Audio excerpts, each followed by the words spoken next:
Hello students and all the viewers. Welcome to another video on my YouTube channel Physics with Mohammad Arafat Khan. Class 11 का आज topic हम लोग discuss करने जा रहे हैं क्लास 11 और we are continuing the chapter gravitation which I started in the last video of class 11 and that topic was Newton's law of gravitation. We covered already Newton's law of gravitation. We studied how to calculate the gravitational force between any two masses. ठीक है ना, अगर आपको masses पता हो, अगर आपको उनके बीच में distance पता हो, so we can easily calculate the gravitational attraction between the masses. ये हम पढ़ चुके हैं. Now the topic which we are going to study today in this lecture, in this video, is mass of the earth and average density of the earth. Means we are going to calculate the mass of the earth and the average density of the earth. अच्छा, आप देखिए मास की बात आ रही है तो मास से एक बात जहन में आई मेरे. लेट्स सपोज ये मार्कर है. इस मार्कर का अगर मुझे मास पता लगाना हो, इसका वेट पता लगाना हो, तो मैं क्या करूँगा? इस मार्कर को वेट मशीन पे रखूँगा. वेट मशीन होती है ना हमारे पास, हम अपना वेट भी चेक करते हैं, मेजर करते हैं, मास चेक करते हैं. आप क्या करते हैं? वेट मशीन पर खड़े हो जाते हैं और वो मशीन आपको आपका वेट बता देती है, मास बता देती है ना. मैं वेट और मास एक साथ कह रहा हूँ, लेकिन आपने एक बात ध्यान में रखनी है कि mass and weight are the two different quantities when we talk about the physics. In our daily lifes हम एक ब्लंडर करते हैं, हम मास को वेट समझते हैं, वेट को मास समझते हैं. ये बात अलग अलग है. मैं आपको इसी चैप्टर में एक वीडियो अपलोड करूंगा जिसमें मैं आपको ये समझाऊंगा कि what is the difference, what are the differences, बल्कि है ना, बिटवीन मास एंड वेट. अलग अलग बातें ध्यान में रखिएगा. ठीक है, अभी तक मैंने आपको डिफरेंस नहीं बताया. ठीक है, तो मैं इसी वजह से मास वेट कर रहा हूँ. ठीक है, ओके. अब अगर मुझे इस मार्कर का मास पता लगाना हो, वेट पता लगाना हो, तो मैं क्या करूँगा? इसको वेट मशीन पर रखूँगा और मुझे वेट मशीन बता देगी हाँ भाई इसका मास 10 ग्राम्स है, 20 ग्राम्स है, 1000 ग्राम्स है, जितना भी है मुझे पता चल जाएगा. What about earth? अगर हमें अर्थ का मास कैलकुलेट करना हो तो क्या हमें इतनी बड़ी वेट मशीन चाहिए? है भाई, सोचो. Earth is a heavenly body, बहुत बड़ी बॉडी है ना. तो इसके लिए इतना बड़ा सा कोई वेट मशीन चाहिए जिस पर हम अर्थ को रखें तो पता चले कि अर्थ का मास क्या होता है? नो, ऐसा नहीं करेंगे. तो इसका मतलब ये हो गया कि हम अर्थ का मास एक्सपेरिमेंटली कैलकुलेट नहीं कर सकते अभी तक फिलहाल ना, नहीं करते. तो फिर क्या करें? क्या इसका मतलब हम अर्थ के मास को कैलकुलेट नहीं कर सकते? ऐसा भी नहीं कहा हमने. हम अर्थ के मास को कैलकुलेट करते हैं, बट थियोरिटिकली, डेरिवेशंस के जरिए, इक्वेशंस के जरिए. समझ रहे हैं? So we can calculate the mass of the earth and its average density theoretically. हम इसको एक्सपेरिमेंटली कैलकुलेट नहीं करते, है ना. तो हमारे पास दो तरीके होते हैं फिजिक्स के अंदर कैलकुलेशंस करने के, या तो थियोरिटिकल या तो एक्सपेरिमेंटल. और समटाइम्स ऐसा होता है कि अगर एक्सपेरिमेंट्स पॉसिबल होते हैं, प्रैक्टिकल्स पॉसिबल होते हैं, तो जो थियोरिटिकल हम लोग करते हैं सॉल्यूशन और जो प्रैक्टिकली हम कर रहे होते हैं, ये आपस में मैच करते हैं 100%, है ना. यही तो फिजिक्स है, यही तो मैथमेटिक्स, यही तो खूबसूरती है फिजिक्स की, साइंस की, मैथमेटिक्स की. ठीक है ना.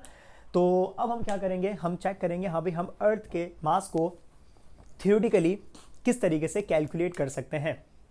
ऐसा करने के लिए अब मुझे क्या करना होगा? मुझे सोचना पड़ेगा यार, हमने अभी तक फिजिक्स में कौन कौन से फॉर्मूला पढ़े हैं जिसके अंदर मास का जिक्र आता हो, है ना. मास को हम कैलकुलेट कर सकते हैं. तो देखें भाई, हमारे पास एक फॉर्मूला होता है वेट का, और वेट का फॉर्मूला क्या होता है? W is equal to mass times the gravitational acceleration. W is equal to mg. हम ये वाला फॉर्मूला कैलकुलेट कर सकते हैं, मतलब ये वाला फॉर्मूला यूज कर सकते हैं और यहाँ से हमें पता चल जाएगा मास किसी भी बॉडी का. और यहाँ पर कोई भी बॉडी कौन है? वो कौन सी बॉडी कौन है? अर्थ. इसी तरीके से हमारे पास एक फॉर्मूला और होता है. अच्छा, ये W ये क्या है? ये वेट है ना, वेट. और वेट क्या होता है? Weight is a force, it is a pull. जो अर्थ बॉडीज को अपनी तरफ पुल कर रही है, अट्रैक्ट कर रही है, उसको हमने वेट कहा हुआ है. वेट इज अ फोर्स, है ना. और ये फोर्स अर्थ अप्लाई कर रही है बॉडीज के ऊपर, अर्थ अप्लाई कर रही है बॉडीज पर. इसका मतलब दो बॉडीज आ गई, एक अर्थ जो फोर्स अप्लाई करती है और जो बॉडी जिस पर अप्लाई हो रही है. दो बॉडीज आ गई. तो दो बॉडीज के बीच में जो पुल है, जो ग्रेविटेशनल फोर्स है, इससे रिलेटेड हमें एक फॉर्मूला याद आता है. एंड दैट फॉर्मूला जो हमने इससे पहले वाले टॉपिक में पढ़ा इस चैप्टर के, that was Newton's law of gravitation, है ना. और वो फॉर्मूला क्या था? F is equal to G times M1 times M2 over square of the distance. इसका मतलब मास का जिक्र इस वाले फॉर्मूले में भी है और मास का जिक्र इस वाले फॉर्मूले में भी है. सो हम क्या करने जा रहे हैं? आज हम अर्थ के मास को कैलकुलेट करने के लिए इन दो इक्वेशंस को यूज करने जा रहे हैं. We can calculate the mass of the earth by simply using these two equations. हम इन दो फॉर्मूला को यूज करेंगे. इतना आसान है मास को कैलकुलेट करना कि आपकी सोच है. तो हम कैलकुलेट करते हैं इन दोनों इक्वेशंस को यूज़ करके, ठीक है। तो टॉपिक को स्टार्ट करने से पहले वही वाली बात कि अगर चैनल को सब्सक्राइब नहीं किया तो सब्सक्राइब कर दो। नीचे आपको सब्सक्राइब का ऑप्शन नज़र आ रहा होगा, उसके साथ साथ बेल भी बनी हुई होगी, आइकन बना होगा बेल का, उस पर हिट करो। हिट करने के बाद आपको 3 ऑप्शंस देगा, वो 3 ऑप्शंस में से ऑल पर सेलेक्ट कर दिएगा, ठीक है। ऐसा करोगे तो आपको मेरी जो न्यू वीडियो में अपलोड करता हूँ उसकी नोटिफिकेशन लाजमी मिल जाया करेगी कि sir Arafat has uploaded a new video lecture. चलें भाई आगे चलते हैं, स्टार्ट करते हैं। इसका मतलब हमें क्या करना है, अर्थ के मास को कैलकुलेट करने के लिए ये 2 इक्वेशंस यूज़ करनी है। तो मैं काम ही करता हूँ, आपकी मर्जी है, आप यहाँ से यूज़ कर लें, इसको फर्स्ट स्टेप बना लें, या आपकी मर्जी है आप इसको फर्स्ट स्टेप बना लें डेरिवेशन का, ठीक है। तो सबसे पहले काम ही करता हूँ कि मैं यहाँ पर इससे स्टार्ट कर लेता हूँ, क्योंकि मैंने आपको रिसेंटली मैं आपको बता चुका हूँ, आप चाहें तो आप इससे स्टार्ट कर लें, आप चाहें तो आप इससे स्टार्ट कर लें, ठीक है ना। लेकिन मैं इस वाले को पिक कर लेता हूँ, वो इस सेंस में क्योंकि मैंने आपको जो रिसेंटली जो इस चैप्टर का जो टॉपिक खत्म करवाया that was Newton's law of gravitation. तो मैं इस वाले फॉर्मूले से आज की डेरिवेशन को स्टार्ट करने जा रहा हूँ। और फर्स्ट लाइन्स विल बी, मैं फर्स्ट सेंटेंस पता है क्या लिखूंगा कि mass of the earth is calculated by using Newton's law of gravitation. समझ रहे हैं? सो this is the very first step of this derivation. याद रखिएगा हमने मास ऑफ द अर्थ को कैलकुलेट किया है कहां से, न्यूटन्स लॉ ऑफ ग्रेविटेशन से। No I am writing this sentence कि mass of the earth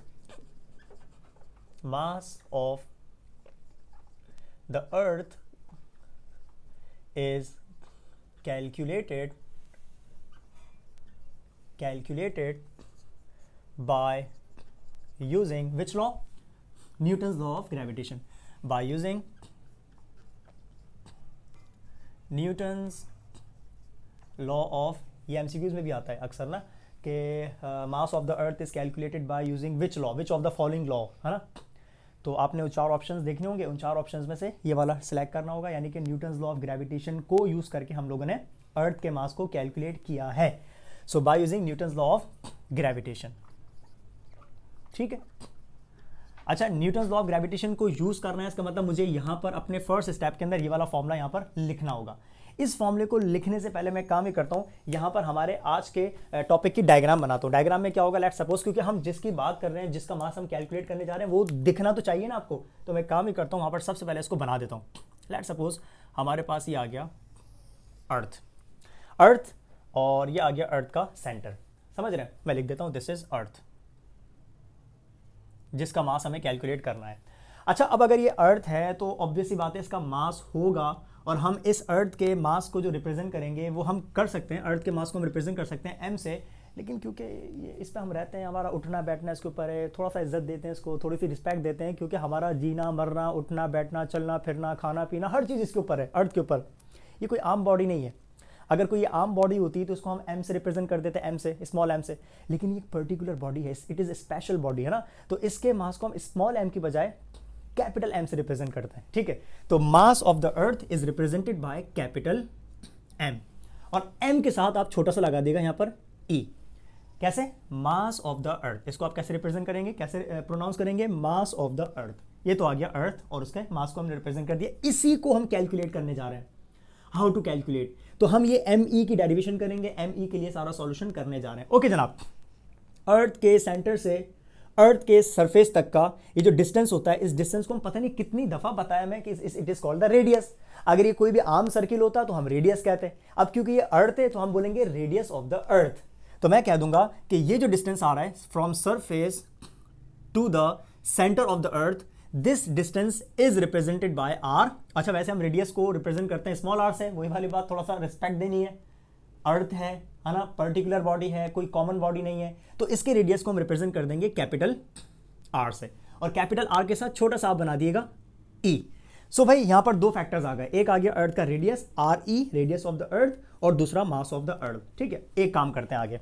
okay, first step क्या लिखा हुआ है कि हमें इस अर्थ के मास को कैलकुलेट करना है न्यूटन्स लॉ ऑफ ग्रेविटेशन को यूज करके। इसका मतलब मुझे यहां पर ये वाला फॉर्मूला अप्लाई करना है, ये वाला फॉर्मूला हमें यहां पर अप्लाई करना है। And this formula is only applicable when we have 2 bodies, when we have 2 objects. Check करो हमारे इस वाली डायग्राम के अंदर कि आपको कोई 2 ऑब्जेक्ट्स नजर आ रहे हैं? नहीं, हमें तो यहां पर एक ही ऑब्जेक्ट नजर आ रहा है ना। और वो खुद कौन है? वो खुद अर्थ है। हमें तो यहां पर अगर अप्लाई करना है तो हमें यहां पर 2 ऑब्जेक्ट्स चाहिए, 2 बॉडीज चाहिए। तो एक तो अर्थ खुद हो गया, और दूसरे वाले को हम एज्यूम कर लेते हैं, और दूसरी बॉडी जिसको हम एज्यूम करेंगे, उसको हम एज्यूम कर लेते हैं कि वो ऑब्जेक्ट हमारे इस अर्थ की इधर सरफेस पर रखा हुआ है। जैसे कि लेट्स सपोज अगर मैं ग्राउंड पर मौजूद हूं अभी, तो हम सरफेस पर हैं। आप रोड्स पर ट्रैवल करते हैं, रोड्स पर चलते हैं, ये जो रोड है अर्थ का, ये अर्थ की सरफेस ही तो है। इसका मतलब अब हमें जो ये सरफेस है, ये देखें, ये सरफेस ऑफ द अर्थ। तो हमें यहाँ पर एक बॉडी को एज्यूम करना है, एक बॉडी को इमेजिन कर लेना है। लेट सपोज एक बॉडी है जो कि मैंने यहाँ पर रख दी, ये रही, और ये बॉडी कहाँ रखी हुई है? अर्थ की सरफेस के ऊपर रखी हुई है। सही, ये देखें, ये रहा अर्थ का सरफेस, और ये बॉडी अर्थ की सरफेस के ऊपर रखी हुई है। और अगर ये कोई भी एक आम बॉडी है, कॉमन सी एक ऑब्जेक्ट है, तो इसके मास को मैं रिप्रेजेंट कर दूंगा, its mass is m। Now अब हमें अगर न्यूटन्स लॉ ऑफ ग्रेविटेशन को अप्लाई करना था तो हमें दो बॉडीज चाहिए थी, m1 और m2, है ना। तो दो बॉडीज आ गई। एक बॉडी ये रही जो कि सरफेस पर रखी हुई है, इसके मास को हमने m कह दिया, और एक बॉडी वो खुद जिसका हम मास कैलकुलेट कर रहे हैं, वो कौन है? me, यानी कि मास ऑफ द अर्थ, यानी कि earth. Now we have two bodies, और आपको पता है इन दोनों बॉडीज के बीच में आपको डिस्टेंस भी नजर आ रहा होगा। अर्थ के सेंटर से लेकर इस बॉडी तक का जो डिस्टेंस है वो उतना ही है जितना अर्थ का रेडियस, क्योंकि इस बॉडी को आपने अर्थ की सरफेस पर रखा हुआ है। तो जब भी कोई बॉडी अर्थ के सरफेस पर होती है, इसका मतलब उसका डिस्टेंस सेंटर से उतना ही होता है जितना अर्थ का radius. Now we have two bodies, this is the first body, this is second body, खुद earth, and the distance between the two bodies is RE, means radius of the earth. Now we can apply this formula to start to initiate our derivation. हम अपनी derivation को start करते हैं।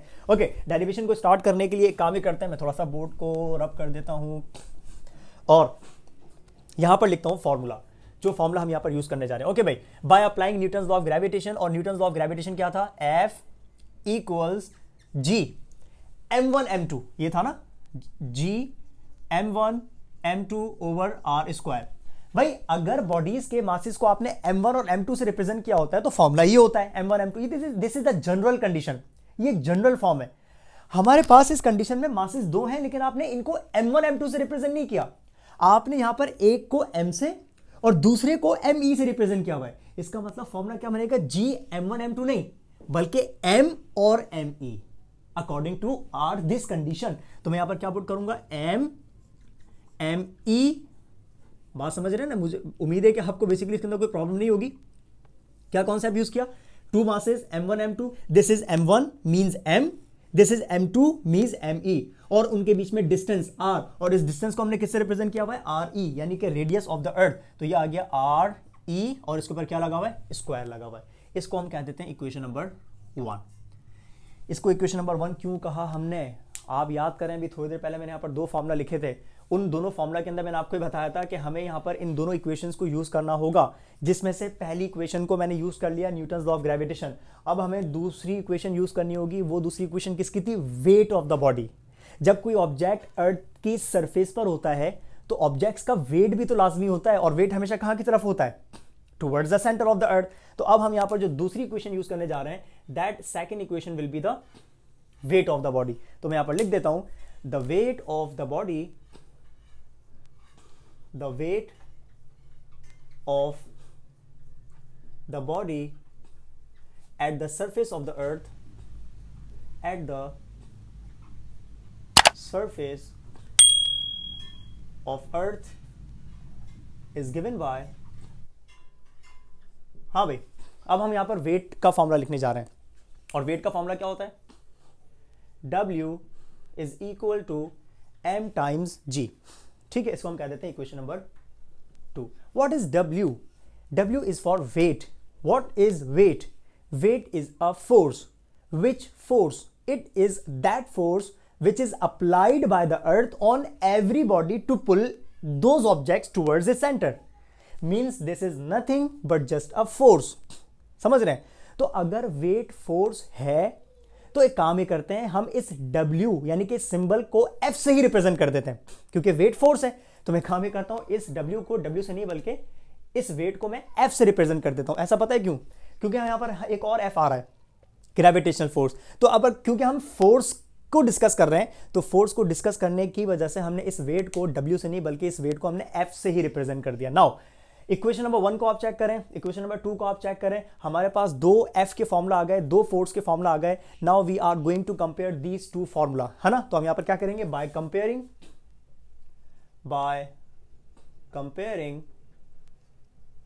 Equation 1 and equation number 2। हम इन दोनों equations को compare करने जा रहे हैं। कंपेयर करने का मतलब क्या, आप एफ के इस फॉर्मूले को इस इक्वेशन में यहां पर पुट कर दें, समझ रहे हैं। तो लेफ्ट साइड पर क्या लिखूंगा मैं, ये कंप्लीट फॉर्मूला। तो भाई लेफ्ट साइड पर क्या आ जाएगा, G M M E divided by R E square, left पर आ गया, इक्वल्स, और राइट पर कौन हो जाएगा, M G. We have compared these two equations, यानी कि we have put this formula of F in this equation. हमने इस फॉर्मूले के अंदर इसकी इक्वेशन को पुट कर दिया। अब हमें क्या करना है, हमें फोकस पे किस पे करना है, हम क्या कर रहे हैं, हम अर्थ के मास को कैलकुलेट कर रहे हैं, मास ऑफ द अर्थ। तो भाई हम क्या कर सकते हैं, नेक्स्ट स्टेप, आपको 2 m नजर आ रहे हैं, ये देखें, m से m को आपने कैंसिल कर दिया, ठीक है। हमें इसको करना ही नहीं, हमें इसकी बात थोड़ी करनी थी, हमने तो इसको यूज किया, इसको हमने यूज किया अपनी कंडीशन को आसान करने के लिए। हमें तो ये कैलकुलेट करना है एम ई। तो अब क्या करना पड़ेगा, हमें ये आर ई स्क्वायर को वहां मल्टीप्लाई में भेज देते हैं और इस जी को वहां से डिवाइड में भेज देते हैं। तो आपको एम ई का जो फॉर्मूला मिलने जा रहा है, मैं इस फॉर्मूले को बेहतर रहेगा मैं इसको ब्लैक मार्कर से लिखूं, क्योंकि फॉर्मूला है हमारा मास ऑफ द अर्थ को कैलकुलेट करने का। So M E will be equal to, हाँ भाई, जी के साथ कौन आ जाएगा, R E square, G R E square, and divided by, divide में कौन आ जाएगा, capital G, universal gravitational constant. ये बन गया हमारे पास मास ऑफ द अर्थ को कैलकुलेट करने का फॉर्मूला। अब यहां पर कंडीशंस क्या क्या आ रही हैं हियर।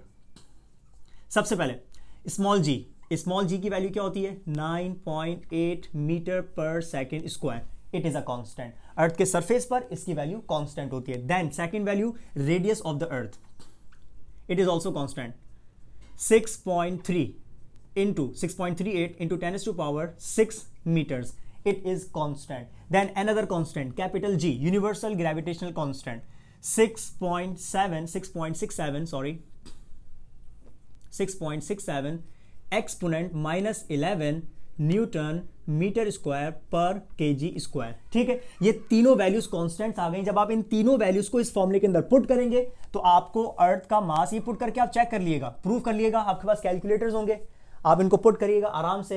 ये इमेजिन कर लो कि मैंने आपको होमवर्क दे दिया, आप अपने पास से कर लिएगा, और जब आप इसको प्रूव करेंगे तो आपको अर्थ का मास पता है कितना मिलेगा, you will get 5.98 into 10 to power 24। एक काम ही करता हूं, बल्कि क्योंकि हमने अर्थ का मास कैलकुलेट किया, इसको मैं ब्लैक से ही लिखता हूं, ये हमारा आंसर है। Mass of the earth you will get how much, 5.98 into 10 to power 24 kilograms. ये आपको आंसर मिलना चाहिए, ये आपको आंसर मिलना चाहिए। अगर ये नहीं मिल रहा, बहुत बड़ा फर्क आ रहा है, इसका मतलब आप सॉल्यूशंस को दोबारा करिएगा। स्क्वायर करना मत भूलिएगा, स्क्वायर किए बगैर करोगे तो आपका आंसर वैसे भी नहीं आ सकता। इस 5.98 को आप राउंड ऑफ करके लिखेंगे तो it can be written as 6। So mass of the earth can also be written as, after rounding off, so 6 into 10 to power 24, it is 24 kilograms. यह आ गया अर्थ का mass. So finally, we have successfully calculated the mass of the earth, and the mass of the earth हमने calculate किया Newton's law of gravitation से, body के wait के फॉर्मूले से। आपने सिर्फ 2 फॉर्मूला लिखे, एक लॉ ऑफ ग्रेविटेशन का और एक बॉडी के वेट का, दोनों को सिर्फ कंपेयर किया तो आपको फॉर्मूला मिल गया अर्थ के मास का। This is the formula to calculate the earth's mass and this is its constant value. यानी कि अर्थ का मास कितना हो गया, 6 into 10 to power 24 kilograms. We have completed the first part of this topic. एक और चीज़ रहती है, and that second thing is what, average density of the earth. अब हमें अर्थ के मास की तरह अर्थ की डेंसिटी भी कैलकुलेट करनी है, ठीक है। तो अब हम यहाँ पर डेंसिटी के लिए सॉल्यूशन करने चाह रहे हैं, एवरेज डेंसिटी ऑफ द अर्थ। मैं यहाँ पर हेडिंग डाल देता हूँ, एवरेज डेंसिटी ऑफ अर्थ। हाँ भाई, जैसे मास ऑफ द अर्थ को कैलकुलेट करने के लिए हमने मास से रिलेटेड फॉर्मूला लिखे थे, तो अगर मुझे डेंसिटी कैलकुलेट करनी है तो डेंसिटी का फॉर्मूला लिखना चाहिए मुझे। और डेंसिटी क्या होती है, अच्छा डेंसिटी का मैं आपको कॉन्सेप्ट भी बताऊंगा, कनेक्ट रहिएगा। जब मैं इसकी वैल्यू फाइंड करवा दूंगा ना आपको कि डेंसिटी की वैल्यू इतनी आ गई, तो मैं आपको ये बताऊंगा कि डेंसिटी का मकसद क्या होता है। सिर्फ डेफिनेशन नहीं रट लेना, हो सकता है आपको याद हो, मास पर unit volume is called density. क्या मतलब है इस बात का, मास पर यूनिट वॉल्यूम सबको रटा हुआ तो होता है, लेकिन पता नहीं होता कि डेंसिटी का कॉन्सेप्ट क्या है। तो जब इसकी वैल्यू कैलकुलेट हो जाएगी ना, तो यहां पर मैं आपको इसका कॉन्सेप्ट बताऊंगा कि अगर ये डेंसिटी अर्थ की आई है, इसका मतलब क्या होना चाहिए। कनेक्ट रहिएगा, इसको मिस मत करिएगा। ओके, सबसे पहले इसकी डेफिनेशन हम लिखते हैं। Density is what? मास पर unit volume. Mass of earth per unit volume, per unit volume of earth is called density of earth। ये तो आ गई डेंसिटी की डेफिनेशन, यानी कि mass of earth divided bye the volume of the earth will give you the density of the earth। now let's write its formula। हम यहां पर इसका फॉर्मूला लिखते हैं। देखिए भाई, हमें क्या करना है, हमें अर्थ के मास को डिवाइड करना है अर्थ के वॉल्यूम के साथ। सो ME means mass of the earth, VE means volume of the earth. So mass of the earth divided by volume of the earth will give you the density. और यहां पर हम डेंसिटी के जो सिंबल, वैसे density का symbol आप basically D use कर सकते हैं और ये हम करते हैं, लेकिन हमने अर्थ की डेंसिटी को डी से शो नहीं करना, हमें अर्थ की डेंसिटी को शो करना है इस लेटर से। इसको हम बोलते हैं rho. It is not P, it is rho, a Greek letter RHO, rho. समझ रहे हैं? So the density of the earth is represented by a Greek letter rho, RHO, rho. इसको पी रीड मत करिएगा, ठीक है। So this is the density of the earth which is equal to the mass of the earth divided by volume of the earth. अब एक काम ही करते हैं, डेरिवेशन कर रहे हैं ना हम लोग। डेरिवेशन का मतलब क्या होता है? फर्स्ट स्टेप के बाद उस फर्स्ट स्टेप में अगर कोई फिजिकल क्वांटिटी ऐसी है जिसका फॉर्मूला एग्जिस्ट करता है तो आप उसका फॉर्मूला पुट कर दें। जैसे हमारे पास यहाँ पर वॉल्यूम ऑफ द अर्थ आ गया, मास ऑफ द अर्थ तो कांस्टेंट है ना, हम इस मास ऑफ द अर्थ की वैल्यू डायरेक्टली पुट कर देंगे यहाँ पर। हम बात करते हैं पहले इस वॉल्यूम ऑफ द अर्थ की। अब हमें इस अर्थ के वॉल्यूम की बात अगर हम करें तो अर्थ का वॉल्यूम अगर आपने कैलकुलेट करना हो तो इसका एक कॉन्स्टेंट फॉर्मूला होता है जिसको हम कहते हैं V is equal to 4/3 pi r cube। This is the formula to calculate the volume of any spherical object। अगर आपके पास कोई ऑब्जेक्ट स्फेयर हो, स्फेरिकल फॉर्म में हो, तो उस स्फेरिकल ऑब्जेक्ट का अगर आपने वॉल्यूम कैलकुलेट करना हो, this is the formula, you must memorise it. आपने इसको याद करना होगा। समझ रहे हैं भाई? अगर हमारे पास कोई स्क्वायर टाइप ऑब्जेक्ट होता है, कोई क्यूब होता है, क्यूबिकल ऑब्जेक्ट होता है, उसके वॉल्यूम को हम कैसे कैलकुलेट करते हैं? Length into width into height, है ना। आप इन तीन चीजों को मल्टीप्लाई करते हैं तो आपको उस क्यूबिकल ऑब्जेक्ट का वॉल्यूम मिल जाता है। लेकिन what about spherical object? Spherical के लिए थोड़ी करेंगे length into width into height, है ना, ये थोड़ी करेंगे। यहां पर इसका फॉर्मूला ये होता है 4/3 pi r cube। तो अगेन यहां पर हम इस वॉल्यूम ऑफ द अर्थ का फॉर्मूला पुट करने जा रहे हैं और वॉल्यूम ऑफ द अर्थ का जो फॉर्मूला बनेगा वो क्या बनेगा? 4/3 pi, अच्छा स्मॉल r की जगह क्या आ जाएगा? RE cube. बताया ना मैंने अभी आपको, क्योंकि हम अर्थ की बात कर रहे हैं और अर्थ के रेडियस को हम स्मॉल r से शो नहीं करेंगे। It is RE, capital RE और cube. Now let's put the formula of volume of the earth in this equation. Okay, so the density of the earth will be equal to mass of the earth and divided by volume of the earth की जगह complete formula क्या बनेगा? 4/3 pi RE cube. ये standard form नहीं है। Mass of the earth divided by 4 divided bye 3, 2 divide आ गए, इनको 1 कर देते हैं। जो फैक्टर नीचे डिवाइड कर रहा है ऊपर आके मल्टीप्लाई करेगा, यानी कि जो 4/3 है क्या बन जाएगा? 3/4। इसको लिख देते हैं। सो अब मैं यहां पर फॉर्मूला क्योंकि बन गया, इसको मैं ब्लैक मार्कर से लिख देता हूं। क्या बनेगा भाई? Density of the earth will be equal to, ये बन जाएगा 3/4। So 3/4 mass of the earth divided by pi times radius of the earth का क्यूब। ये बन गया अर्थ की डेंसिटी का formula. If you want to calculate the density of the earth, use this formula। अब हम इस फॉर्मूले को चेक करते हैं। अर्थ का मास कांस्टेंट है, पुट कर देंगे वैल्यू। पाई की वैल्यू कांस्टेंट है 3.14, पुट कर देंगे। अर्थ का रेडियस कांस्टेंट है, ये रहा, इसकी वैल्यू यहां पर पुट कर देंगे। जब आप इन तीनों वैल्यूज को यहां पर पुट करेंगे तो आपको जो डेंसिटी मिलेगी अर्थ की, एवरेज डेंसिटी जो मिलेगी वो कितनी मिलेगी मैं आपको बता देता हूं। 5.5 into 10⁻³ kilograms per cubic meter। This is the constant value of average density of the earth। 5.5 into 10⁻³ kilograms per cubic meter। ये कैसे बना? kilograms per cubic meter। मास का यूनिट होता है kg और वॉल्यूम का यूनिट होता है मीटर क्यूब, तो kilograms per cubic meter। and 5.5 into 10⁻³ this value can also be written as 5500 kilograms पर क्यूबिक मीटर। ऐसे भी लिख सकते हैं ना, पावर से आप पावर्स को हटा दो, आप सिंपल फॉर्म में लिख दो, तो क्या बन जाएगा 5500 किलोग्राम्स क्यूबिक मीटर। और मैंने आपको बताया था कि कनेक्ट रहिएगा, मैं आपको ये बताऊंगा कि डेंसिटी का मकसद क्या होता है। सिर्फ डेफिनेशन से काम पूरा नहीं होता कि डेंसिटी की डेफिनेशन है मास पर यूनिट वॉल्यूम, याद कर लिया, रट्टा लगा लिया, आपका काम खत्म हो गया। नो, अब इसका मैं आपको मकसद बताऊं कि इसका मकसद क्या होगा। देखें, आप एक काम ही करें, अर्थ का कहीं से भी, ठीक है, अर्थ का एक ऐसा पीस बाहर निकालें, पीस, अर्थ का एक पीस कटिंग करें अर्थ की, ठीक है, और अर्थ का आप एक ऐसा पीस बाहर निकालें जिसकी कंडीशन क्या हो। ये देखें, मैं पीस की बात कर रहा हूं, मतलब क्यूबिकल की बात कर रहा हूं ना, क्यूबिक। अगर आप अर्थ का एक ऐसा पीस बाहर निकालते हैं जिसकी लेंथ 1 मीटर हो, ठीक है, उसकी लेंथ भी 1 मीटर होनी चाहिए, जिसकी विड्थ भी 1 मीटर होनी चाहिए, और जिसकी हाइट भी 1 मीटर, ठीक है, आप खुदाई करें और अर्थ का एक पीस, एक टुकड़ा बाहर निकालें। कितना टुकड़ा? क्यूबिक मीटर, 1 क्यूबिक मीटर, यानी कि उसकी हर चीज 1 हो, 1 metre length, 1 metre width and 1 metre height. आपको पता है उस अर्थ के क्यूबिक मीटर में अर्थ का मास कितना होगा? 5500 किलोग्राम्स।